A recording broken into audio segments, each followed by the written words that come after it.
নামাজ হলো সময় নির্ধারিত ইবাদত। ফজরের নামাজটা কখন শুরু হয়? ফজরের নামাজটা শুরু হবে সুবহে সাদিক থেকে। সুবহে সাদিক কাকে বলে? সারা রাত অন্ধকারের মধ্যে আলো বেশি থাকে না, শেষ রাত্রের একটু আগে খাড়াখাড়ি লম্বা একটু আলো দেখা যায়। কিন্তু সুবহে সাদিক যখন হবে তখন পূর্ব দিকে দেখবেন যে আলোটা ছড়িয়ে পড়ে, যেহেতু সূর্য ওঠার নিকটবর্তী আলোটা ছড়িয়ে পড়েছে। এটা হলো জাগতিক বিষয় দেখি। আরেকটা হলো ক্যালেন্ডার। আমাদের তো সহজ ব্যবস্থা আছে, ক্যালেন্ডারের মধ্যে আপনি দেখেন প্রত্যেকটা নামাজের রক্ত আসতেছে। ওটাও যদি সময় না থাকে, অন্তত মুয়াজ্জিনের আযানগুলো ফলো করেন সহজে। মুয়াজ্জিন যখন আযান দিল, ধরে নেন রক্ত শুরু হলো। রক্ত যদিও এর 2-1 মিনিট আগেই শুরু হয়, ধরে নেন ফজরের আযানের সময় থেকে রক্ত শুরু হলো। এই রক্তটা কতক্ষণ থাকবে? ফজরের রক্তটা থাকবে সূর্য ওঠার আগ পর্যন্ত। ফজরের রক্ত কতক্ষণ থাকে? সূর্য ওঠা। সূর্য যখনই দেখবেন যে আপনার আলোকিত হয়ে প্রকাশিত হয়ে যাচ্ছে, তো ওর অন্তত ওই সময়ই নামাজ পড়া যাবে না। ফজরের রক্ত শেষ যখন আপনি সূর্যের আলো, সূর্যটা দেখতে পাবেন। এটার জন্য আরো সহজ হলো ক্যালেন্ডারের মধ্যে কি করা আছে? লেখা আছে যে সূর্যোদয় এত টাইম হবে।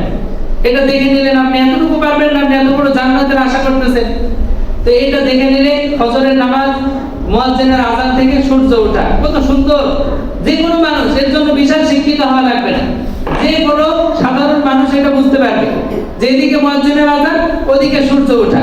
আপনার তো পেরেশানির কিছু নাই। তো আপনি ঘুমিয়ে আছেন, জাগতে পারেন নাই, যখন উঠেছেন তখন দেখেন সূর্য উঠেছে কিনা। না উঠলে তাড়াতাড়ি ওযু করে আপনি 2 রাকাত নামাজ পড়ে ফেলেন, যদি সময় কম থাকে। যদি বেশি থাকে তাহলে সুন্নতটাও পড়েন। সহজ তো, ইবাদত খুবই সহজ। আমরা করি না কেন? জোহরের এরপরে সূর্য ওঠার পরে ফজরের আর রক্ত থাকে না। এখন আপনি যদি পড়েন তাহলে ওই নামাজটা আদায় হবে, কিন্তু এইটা কাজা হবে। কি হবে? কাজা হবে। যথাসময়ে আদায় হইল না, তবে নামাজটা হয়ে যাবে, কাজা হয়ে যাবে। এর জন্য শাস্তি আছে, তবে না পড়ার যে শাস্তি ওর চাইতে কম। কাজা করলেও শাস্তি আছে, কিন্তু না পড়ার চাইতে কম। জোহরের যখন আযান হবে, জোহরের সময় সাধারণত এই যে দেখেন আমরা আজকে 12:30 থেকেই ওয়াক্ত আযান চলে এসেছে, তো 12:15 থেকে প্রায় ওয়াক্ত চলে আসে জোহরের। বললাম না, আযান একটু ধীরে ধীরে দেওয়া হয়। যদি আমরা সাধারণ মানুষ বুঝতে না পারি, অন্তত নামাজের যে আযানটা হচ্ছে ওই সময় থেকে ধরি। আপনি জোহরের আযান থেকে আসরের আযান পর্যন্ত আমরা জোহরের নামাজ পড়ার টাইম। জোহরের আযানের পর থেকে আবার যে আসরের আযান দিবে তার 5 মিনিট আগ পর্যন্ত, বা অন্তত আপনার আযান পর্যন্ত। যেহেতু আপনি আরো কম বুঝেন, হয়তো বা শিক্ষিত না, তা আপনার জন্য। কিন্তু শিক্ষিত মানুষগুলো এত কথার দরকার নাই, তারা বুঝবে। এই যে দেখেন একটা নামাজের কত লম্বা সময়, কত লম্বা সময় আল্লাহ আপনার দিকে তাকিয়ে আছে যে আপনি নামাজটা পড়বেন। এই গুনাহ, এই যে জুমার আযান হয়ে গেল, এখন যদি আমরা নামাজ না পড়ি, বিলম্ব করতে করতে পরেও যদি পড়ি, কোনো গুনাহ নাই। তবে আউয়াল ওয়াক্তে পড়াটা উত্তম। আউয়াল ওয়াক্তে পড়া কি উত্তম। জোহরের আযান হয়ে গেছে, আপনি সাথে সাথে নামাজটা পড়ে ফেলেন। জামাতের তো একটা টাইম আছে, ওই টাইমেই পড়ে ফেলেন, তাহলেই আউয়াল ওয়াক্তে হয়ে যাবে।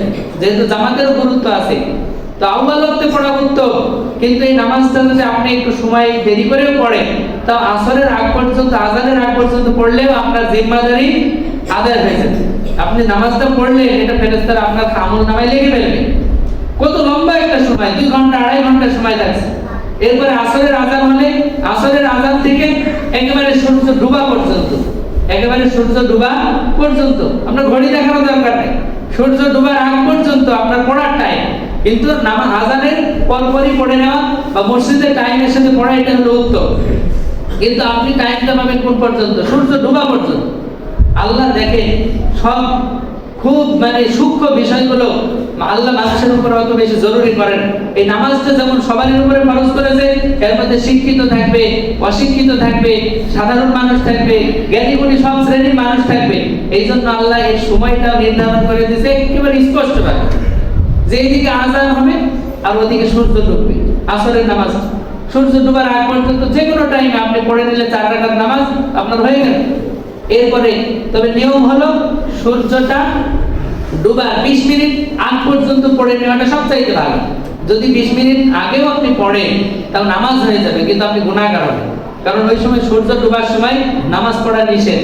কিন্তু ওই দিনের যেহেতু আসর, তাই আপনি পড়তে পারবেন। অন্য কোনো নামাজ ওই টাইমে পড়া যাবে না, কিন্তু ওই দিনের আসরটা পড়া যাবে। এরকম ভাবে যখন সূর্য ডুবে গেল, তো মাগরিবের টাইম হয়ে গেল। আপনি মুয়াজ্জিনের আযানের অপেক্ষায় থাকেন, অথবা 4-5 জন নিয়ে আপনি নামাজ পড়ে ফেলেন, আপনার নামাজ হয়ে যাবে। আযান দেওয়া হয় এটা মানুষকে একত্রিত করে জামাতবদ্ধভাবে নামাজ পড়ার জন্য, কিন্তু সময় আসলে আপনি নামাজ পড়তে পারবেন।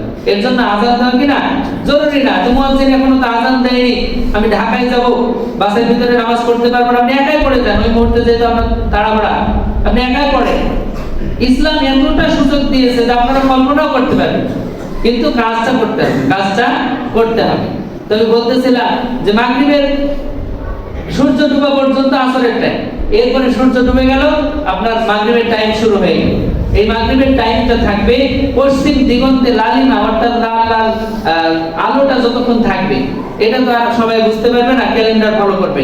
অথবা এশার আযান, অথবা এশার আযান, এশার আযানের আগ পর্যন্ত আপনি রাস্তাঘাটে থাকেন, বাড়িতে থাকেন, যেখানেই থাকেন, আপনি নামাজটা পড়ে ফেলেন, আপনার নামাজ হয়ে যাবে।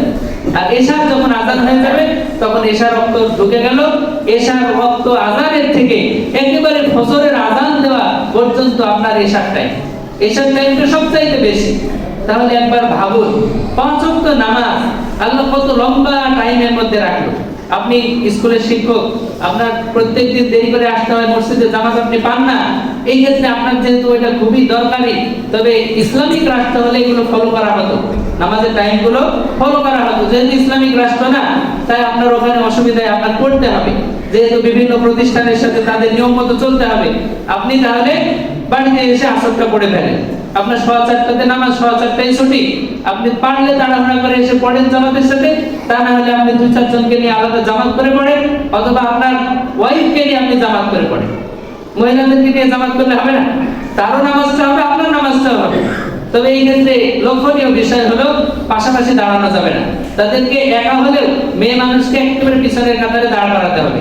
যদি কাতারের মানে পাশাপাশি দাঁড়ান, অর্থাৎ একজন ইমাম একজন মুসল্লি যদি হয়, তাহলে ইসলামের নিয়ম হলো ইমাম একটু সামনে দাঁড়াবে, মুসল্লি এক পা পিছনে তার ডান পাশে দাঁড়াবে।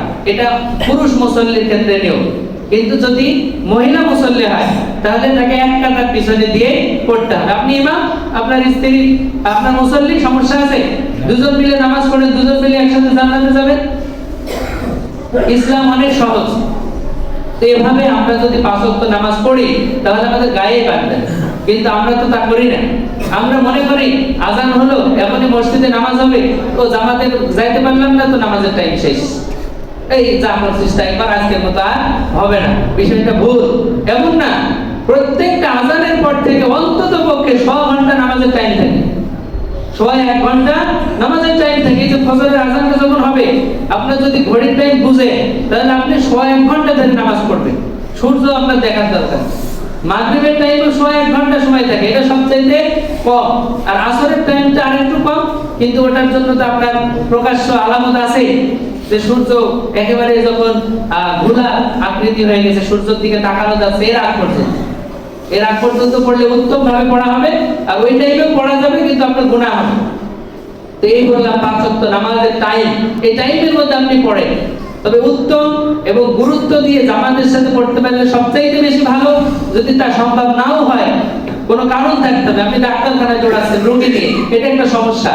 আপনি একটা রোগীর সেবা শুশ্রূষা করতেছেন, এটা একটা সমস্যা। ওখান থেকে আসলে তার হয়তো মুখের নলটা ছড়েও যেতে পারে, আপনি ওই সময় তার সেবা করেন, পরে আপনি একা একা নামাজ পড়েন। এই জন্য ইসলামে জামাতে না আসার অনেকগুলো কারণ আছে। অনেক প্রচন্ড বৃষ্টি, ঝড়, তখন আপনার জামাতে আসার দরকার নেই।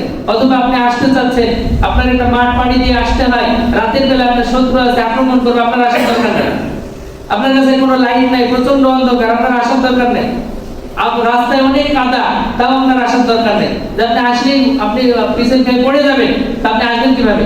ইসলাম মানুষকে কোনো জিনিস বাধ্য করেনি যেটা সে পারবে না। আল্লাহ রাব্বুল আলামিন বলেন, লা ইউকাল্লিফুল্লাহু নাফসান ইল্লা উসআহা। আল্লাহ তাআলা কোনো মানুষকে সে পারবে না এরকম কোনো বিধান দেননি। প্রত্যেকটা বিধান আপনি বিশ্লেষণ করলে দেখবেন যেটা মানুষের সাধ্যের ভিতরে, সাধ্যের বাইরে না। এবং